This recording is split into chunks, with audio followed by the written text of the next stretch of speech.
Bon. On va demander au Seigneur donc de bénir le temps dans sa parole. Père, merci. On se réjouit de pouvoir connaître Jésus comme sauveur, comme berger, comme notre meilleur ami. Aide-nous maintenant qu'on puisse rester attentif et éveillé, qu'on puisse apprendre de toi et être aidé pour notre vie. Qu'on réfléchisse, qu'on médite et qu'on puisse considérer ce qui est devant nous. On veut demander ceci, Père, pour ta gloire à toi. Aide-moi donc dans cet enseignement, par le nom de Jésus-Christ. Amen. Amen.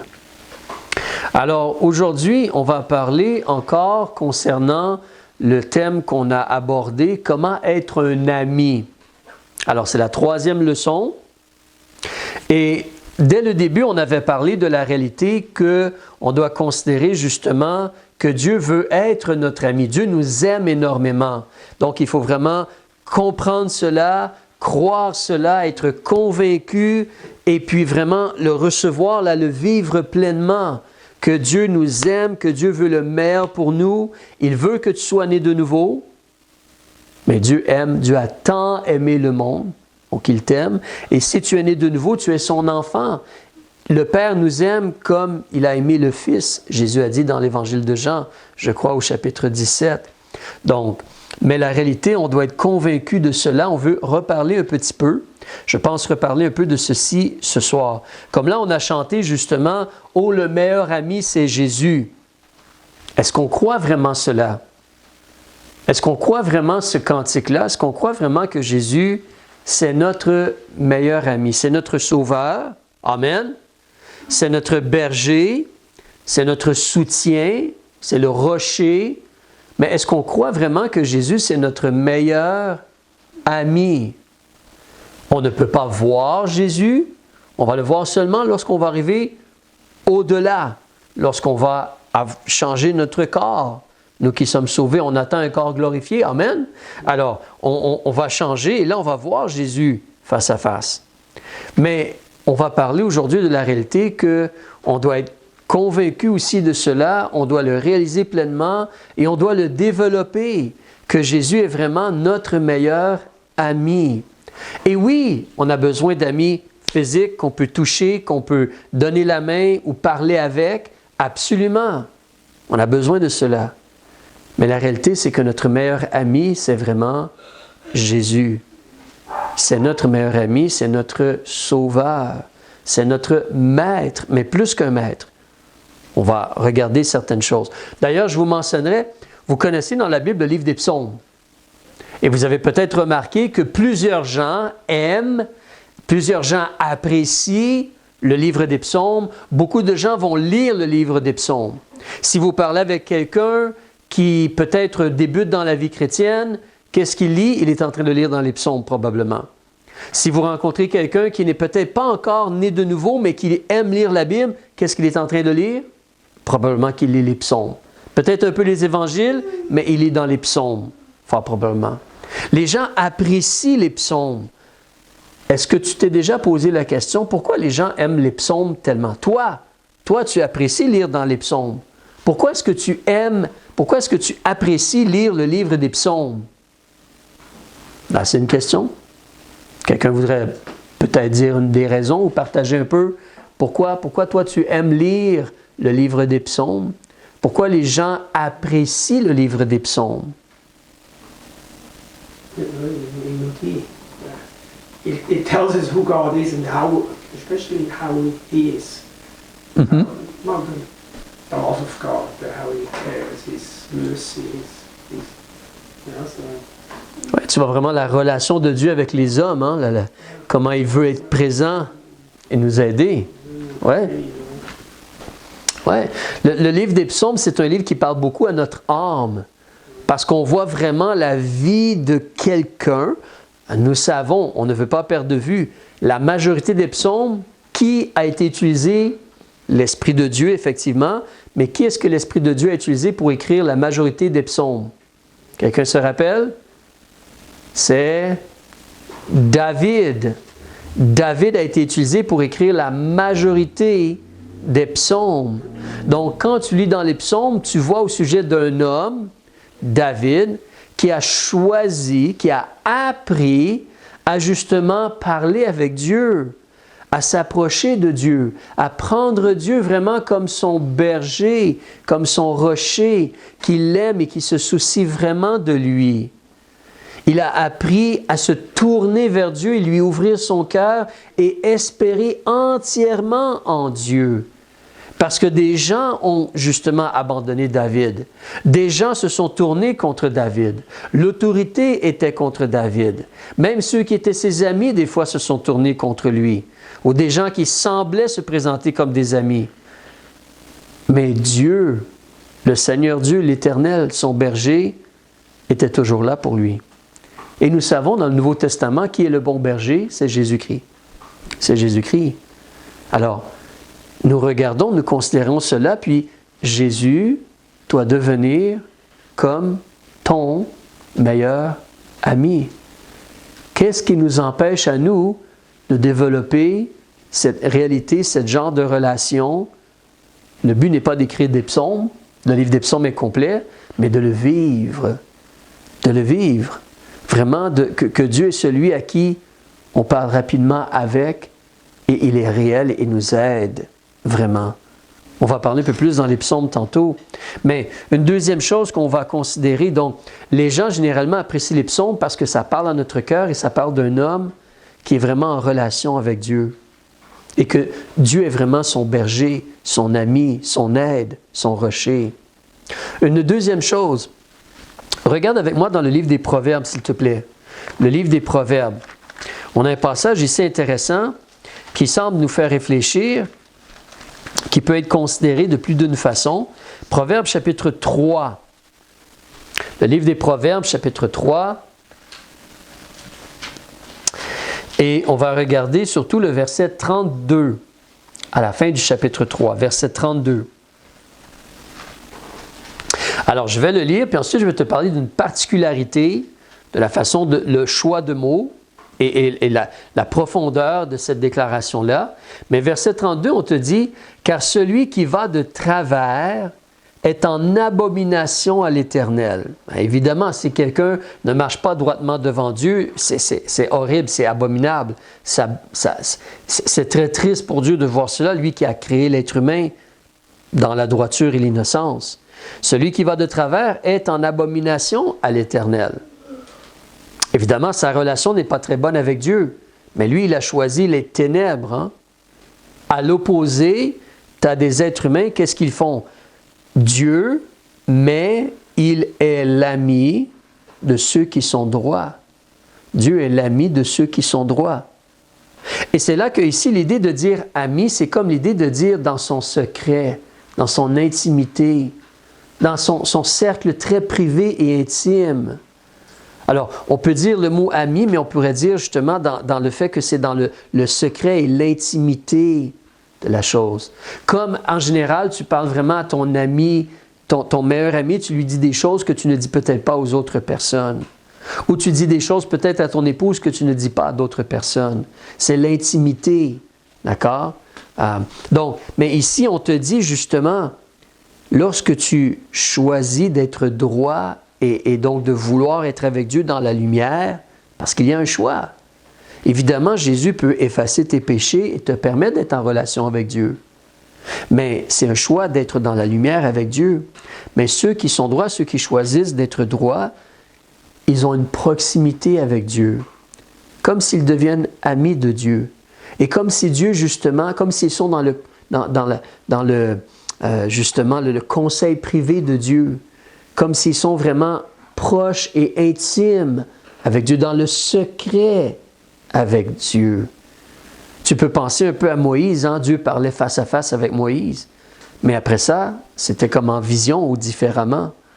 Alors, et même tu considères les apôtres, on va regarder d'autres choses. Mais tu vois, cela débute avec un choix de droiture, mais c'est quelque chose qui est là. Imagine si en réalité tu considères que tu peux être proche de Dieu, intime avec Dieu. Vraiment, tu peux avoir une relation très personnelle, très intime, où Dieu va être comme ton ami. Avance comme exemple maintenant dans le livre de Jean chapitre 15. On parle ce soir de la réalité que Jésus, que le Seigneur Dieu veut devenir ton meilleur ami. Et que toi, tu dois choisir d'entrer dans la lumière, d'entrer et de t'impliquer dans cette relation-là et de la développer. De la développer. Page 154, Jean chapitre 15. Dans la première leçon, nous avions touché cela un peu. Je veux l'aborder d'une autre façon ce soir, ou peut-être un rappel. Mais Jean chapitre 15, on débute au verset 13. Alors Jésus est en train de parler, puis dans le contexte, si tu te rappelles, c'est après que Judas a quitté, il a eu le repas du Seigneur, Judas a quitté, et là il parle seul à seul avec ses disciples, hein? Seul à seul. Peut-être surtout comme les 12, ou un petit groupe de disciples. Il parle seul à seul avec eux. Alors chapitre 14, chapitre 13, 14, 15, et donc il dit au verset 13, « Nul n'a un plus grand amour que celui qui donne sa vie pour ses amis. » Et ensuite au verset 14, quand il parle avec ses disciples, qu'est-ce qu'il leur dit? « Vous serez mes amis si vous faites tout ce que je vous commande. » On revient, mais le verset 15, « Je ne vous appelle plus serviteur. » La relation, elle est différente maintenant. Jésus est venu, le Saint-Esprit habite en nous, on a le Consolateur qui habite en nous, un autre Consolateur. Je ne vous appelle plus serviteur, parce que le serviteur ne sait pas ce que son maître fait, mais je vous ai appelé ami. Pourquoi il utilise le mot ami maintenant? Il l'explique. Parce que je vous ai fait connaître tout ce que j'ai entendu de mon Père. Tu vois la proximité? Tu vois le fait qu'on est dans le cercle privé de Dieu, on est comme vraiment intime avec Dieu au point où il nous révèle des choses que, comme ici, le monde n'a pas encore entendu. Maintenant, ils peuvent le lire, c'est dans l'Évangile de Jean. Mais à ce moment-là, c'est comme il a fait connaître à ses disciples. Et les disciples ont prêché ensuite, et les livres ont été écrits, et nous pouvons le lire. Et la majorité des gens dans le monde n'ont aucune idée de ce qui est écrit dans l'Évangile de Jean. Les sauvés, je ne sais pas quel pourcentage, mais l'écrasante majorité des gens dans le monde n'ont jamais vraiment lu l'Évangile de Jean. Ces richesses-là que nous, on lit et qui sont de bénédiction pour notre âme et notre cœur et une consolation. Mais Jésus dit, je vous ai fait connaître tout ce que j'ai entendu. C'est là qu'on doit apprendre justement à s'approcher du Seigneur. Sa parole, c'est quelque chose où on doit, avant de lire, prier, Seigneur, parle-moi, enseigne-moi, instruis-moi. On veut comprendre ce qui est écrit de façon comme le contexte, les mots, les phrases. Il parle ici aux disciples avant de parler à nous. Ils sont devant Jésus, mais à travers sa parole, il veut parler personnellement à ton âme, à ton cœur et te nourrir. Et moins tu lis la Bible, plus tu te prives de cela. Plus tu te prives de cela. On parle ici de la parole de Dieu, de connaître. On pourrait parler de la prière comme tantôt, quand dans le cantique, ça parlait justement de lui ouvrir tout notre cœur. Mais moins on s'approche de Jésus pour vraiment lui dire tout ce qu'on a à cœur et lui demander vraiment de l'aide, moins vous ne recevez point, dans Jacques, ça nous dit, parce que vous ne demandez point. Oui, mais j'ai demandé à un moment donné, mais je n'ai pas reçu. As-tu demandé avec tout ton cœur? As-tu demandé sincèrement? As-tu continué de demander? As-tu attendu et espéré la réponse à tes prières? Il faut attendre dans certaines réalités de la vie. Il faut attendre. Mais demandez, ramenez cela devant Dieu. Vous lisez les psaumes et tu vois David, comment souvent il plaide avec Dieu. Ça fait longtemps qu'il prie pour une délivrance. Et il se dit, je ne vais pas abandonner. Je vais continuer à espérer en Dieu. Je vais continuer. Mon âme continue à espérer en Dieu. Souvent, il se parle à lui-même. Ne t'abats pas, mon âme. Espère en Dieu. Il va agir. Alors, mais on voit cette réalité-là, cette proximité-là, comme dans le Proverbe chapitre 3, là, comme une proximité, être dans le conseil, être admis auprès de Dieu et avoir sa lumière avec nous. pour la vie de tous les jours. Et tu lis le verset 14 où je le relis. Nous, notre part en tant qu'amis de Jésus, c'est quoi? C'est faire ce qu'il nous a commandé. Ça, c'est notre part à nous. S'occuper des problèmes, c'est la part de Dieu. Vivre comme il nous a demandé de vivre, c'est notre part à nous. C'est notre part à nous. Alors, mais on parle de la réalité, donc, de vraiment choisir de prendre Jésus comme meilleur ami, comprendre que Jésus veut être notre meilleur ami et développer cette relation-là, cette intimité-là, cette proximité avec le Seigneur, avec son Père. Jésus doit devenir comme ton meilleur ami, tu lui dis tout, lui agit, lui t'enseigne, lui parle à ton cœur, lui te console, et toi tu vis comme il te demande de vivre. Toi tu vis comme il te demande de vivre. Regardons un autre exemple. Philippiens maintenant, chapitre 3, s'il vous plaît. Philippiens, chapitre 3. Je lisais ceci ce matin et ça m'a fait réfléchir. Hier, je vous ai partagé quelque chose que j'ai lu qui a beaucoup touché mon cœur. J'ai failli parler aussi ce matin, mais ça, je voulais le garder pour l'enseignement. Mais Philippiens, chapitre 3, on va regarder un autre exemple ici. Alors, dans le chapitre 3, la situation ou le contexte, la conversation de Paul, c'est la réalité qu'on ne devrait pas placer notre confiance dans notre chair, notre capacité, les choses qu'on accomplit ou notre religiosité. Tu sais, ça c'est le passage, si tu regardes avec moi comme exemple au verset 5, il va dire « Moi, là, Paul, j'ai été circoncis le 8e jour de la race d'Israël, de la tribu de Benjamin, pas n'importe quel, hein? Hébreu, né d'Hébreu. » Il est vraiment la crème de la crème. En plus, selon la loi, il était pharisien. Alors, c'est tout un curriculum vitae, ça. Quant au zèle, moi, j'ai persécuté l'Église. Quant à la justice, selon la loi, moi, j'étais irréprochable. Je faisais tout ce que la loi demandait. C'était un pécheur, mais il faisait les sacrifices, il faisait les choses que la loi demandait. Mais là, il nous dit au verset 7, « Mais ces choses qui m'étaient avant comme un gain, comme « Ah, j'ai accompli cela, maintenant Dieu doit me recevoir. » Mais ces choses qui m'étaient un gain, je les ai regardées comme une perte. Pourquoi? À cause de Christ. C'est là qu'il fait une comparaison maintenant entre deux choses. La personne de Christ et, on va voir, connaître Christ de façon personnelle et profonde et réelle, et des choses religieuses, des accomplissements physiques dans une genre de religion. Alors il dit, mais ces choses qui m'étaient un gain, je les ai regardées comme une perte à cause de Christ. Verset 8, bien plus, je regarde toutes choses comme une perte en comparaison de l'excellence de la connaissance de Jésus-Christ. Wow! C'est toute une phrase, hein? Ça, c'est un homme instruit, c'est un homme accompli, c'est un homme qui a fait des choses, c'est un homme qui a monté les échelons, c'est un homme qui est arrivé à un certain sommet dans sa vie, là, professionnel et tout. Les sacrificateurs, hein, le vrai sacrificateur le connaissait, lui a donné des lettres pour aller puis dans une autre ville et tout. Alors, il était jeune, mais il était plus avancé que plusieurs de son âge. Il nous dit en Galates. Mais il nous dit, à un moment donné, quand il a reconnu, il a réalisé et il a vraiment connu qui Christ était, toutes ces choses-là, pour lui, c'était comme perte. C'était perte. En comparaison de l'excellence de la connaissance de Jésus-Christ. Vous voulez rire? Un jour, j'étais à un endroit, je travaillais avec un monsieur qui était cuisinier.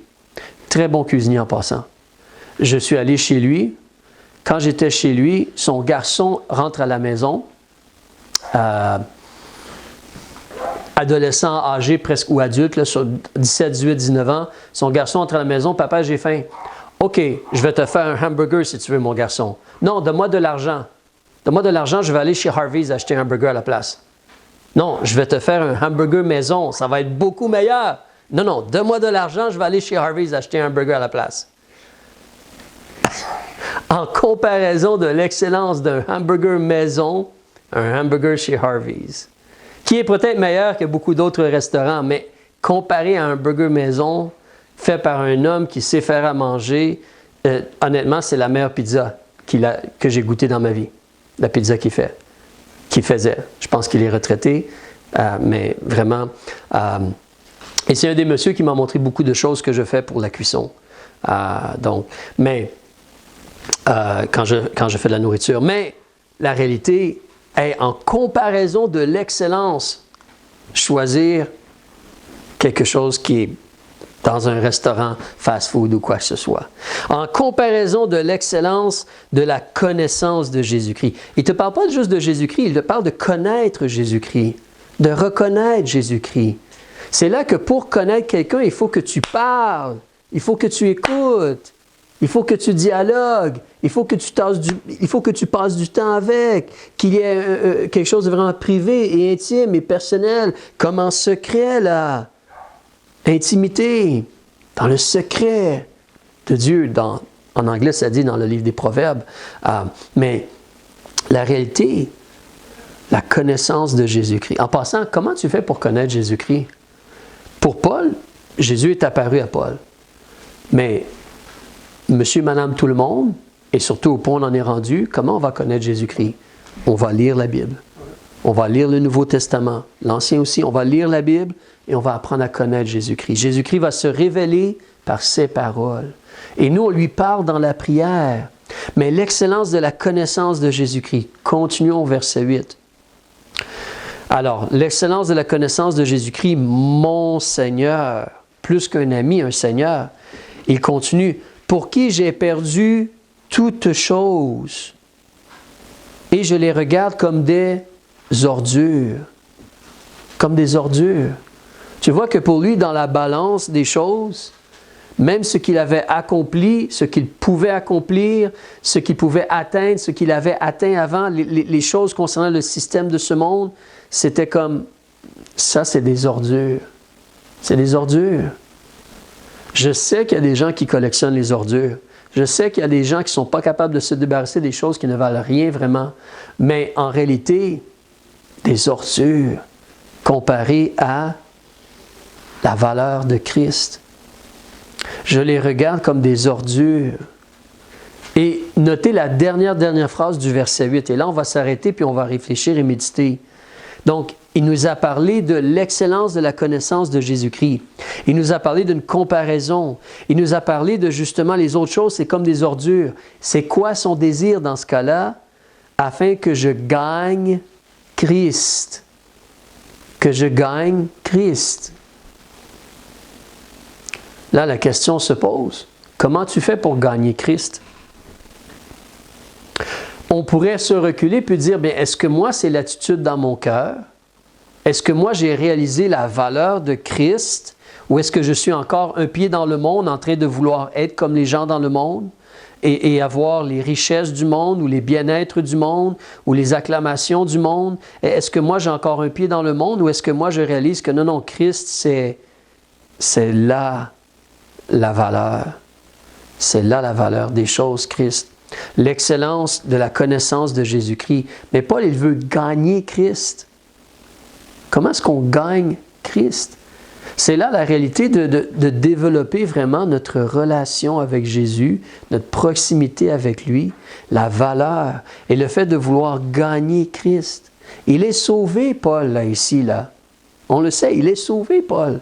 Et même, ça fait plusieurs années qu'il sert le Seigneur, mais il veut gagner Christ. Est-ce qu'il en veut plus encore? Est-ce qu'il veut... il veut gagner Christ. Il veut gagner Christ. Regardez au verset 10, s'il vous plaît. Afin que je le connaisse, entre parenthèses Christ, afin que je le connaisse et l'efficacité de sa résurrection. Il veut vraiment connaître, il parlait de gagner Christ, il veut connaître Jésus-Christ et connaître l'efficacité de sa résurrection. Jésus a ressuscité Lazare, mais Lazare en tant que tel n'a pas de pouvoir. C'est quelqu'un qui l'a ressuscité. Mais Jésus s'est ressuscité lui-même, selon Jean chapitre 2. Et le Père a ressuscité Jésus et l'Esprit a ressuscité Jésus. Mais Jésus, l'efficacité de sa résurrection, quand vous considérez cela, cette valeur, cette puissance-là pour notre vie, cette puissance-là pour notre vie, l'efficacité de sa résurrection. Quand tu as un problème, qu'est-ce que tu devrais faire en premier lieu? On te parle de l'efficacité de sa résurrection. Oh, qu'on devrait apprendre à rapidement se tourner vers Jésus et vraiment savoir qu'il est puissant pour nous aider. Oui, des fois, on va aller voir un médecin. Et Dieu utilise des médecins pour nous guérir. Dans Jacques, si vous lisez en Jacques, quand ça nous parle du fait que si tu es malade, appelle les anciens qu'ils prient pour toi et qu'ils t'oignent d'huile ou oindre d'huile. Avez-vous déjà réfléchi sur le fait que l'huile était un médicament dans le temps de la Bible? Considérez le monsieur, là, concernant l'histoire du bon Samaritain. Quand le monsieur a été blessé, qu'est-ce que le bon Samaritain a mis sur les plaies? De l'huile. Alors, quand tu lis en Jacques, là, ce n'est pas nécessairement juste surnaturel. Oui, on prie, mais Dieu peut utiliser des médicaments pour nous guérir, comme il peut utiliser pas de médicaments s'il veut.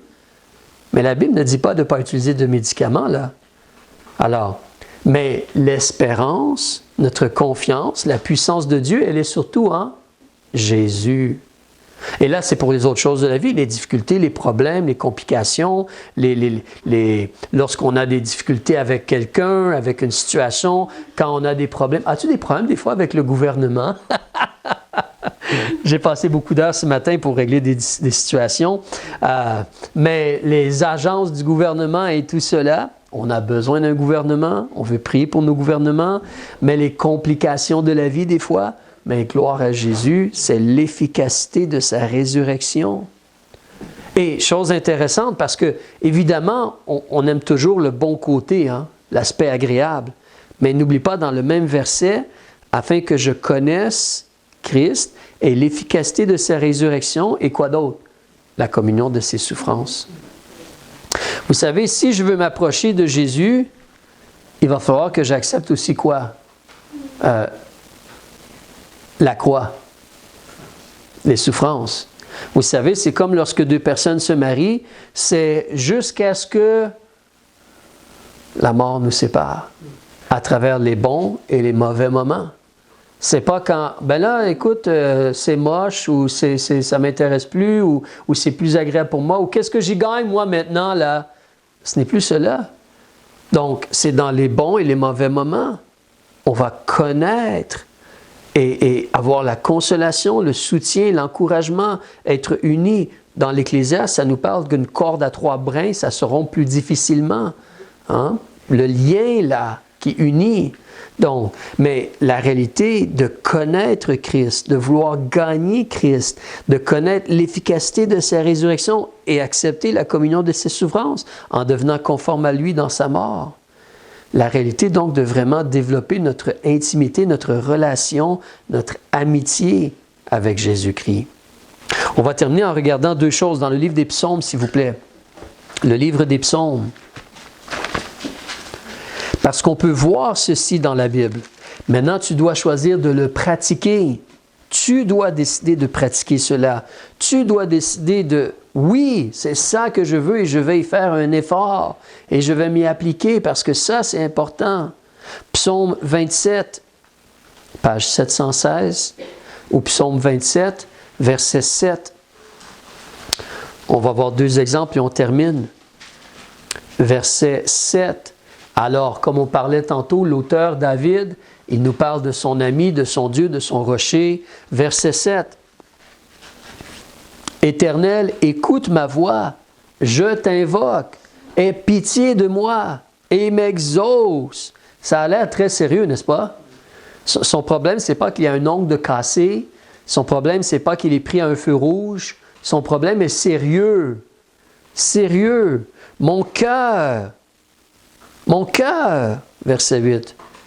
Le cœur de ce monsieur-là, mon cœur me dit de ta part, cherchez ma face. Alors je cherche ta face, ô Éternel. C'est Dieu qui veut cela, mais on doit répondre. C'est Dieu qui nous dit « Hey, regarde vers moi ».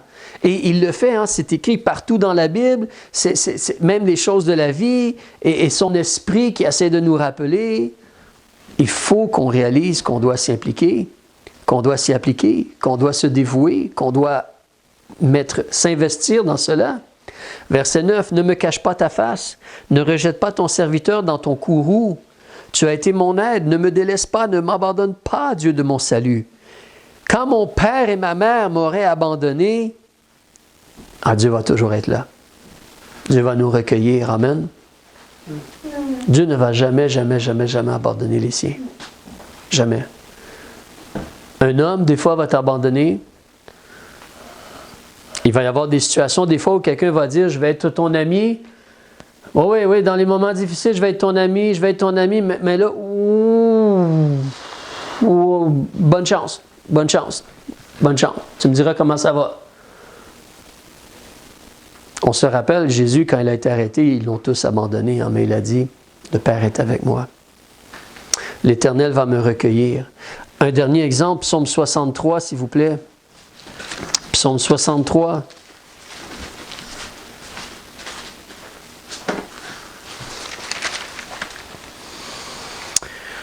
On va peut-être le lire un peu vite, là, il y a plusieurs versets, on veut s'arrêter, mais Psaume 63, verset 1, on te parle que justement David, il était au désert à ce moment-là, avec toutes les choses indésirables du désert.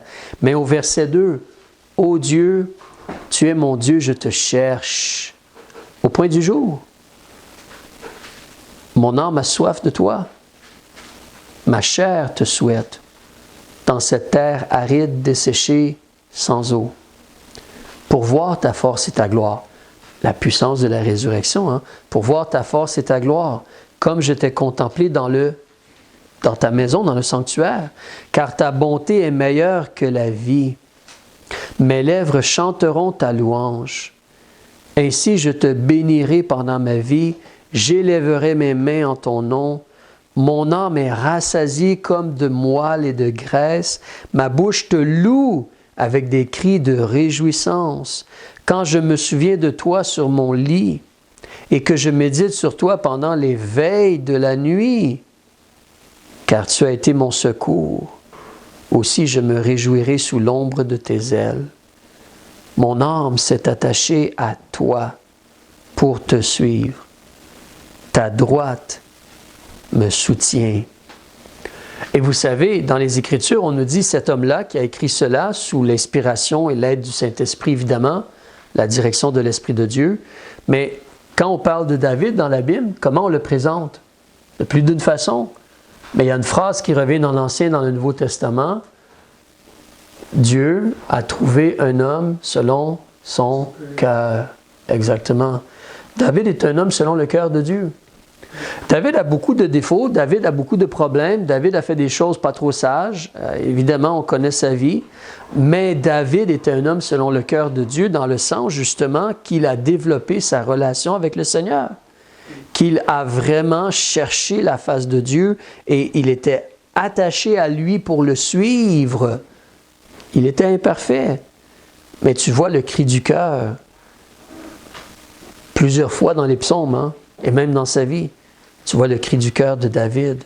Donc, je veux juste t'encourager ce soir. Est-ce que Jésus est vraiment ton ami?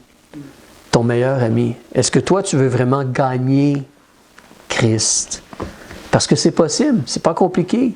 Premièrement, tu reçois Jésus comme ton sauveur, évidemment, c'est la base. Tu te repens et tu demandes à Jésus de te donner la vie éternelle, de te délivrer du jugement. Tu lui demandes, puis il te sauve. Et là, tu développes l'amitié avec lui. Tu ne le vois pas, mais il t'entend. Tu ne le vois pas, mais la Bible veut t'enseigner. Il veut te parler par la Bible. Et il est vrai. Tu vas commencer à lui parler, puis tu vas voir qu'il répond à tes prières vraiment. Tu vas lui demander, puis tu vas voir que par sa parole, il va te donner la nourriture que tu as de besoin. Il est réel et vrai. Il est réel et vrai. Et il veut être ton meilleur ami. Père, on te remercie pour ces exhortations. Aide-nous, il faut donc décider dans nos cœurs et développer cela. Aide chacun et chacune d'entre nous, aide-nous à nous encourager à cela. Nous demandons ceci pour ta gloire et par le nom de Jésus-Christ. Amen.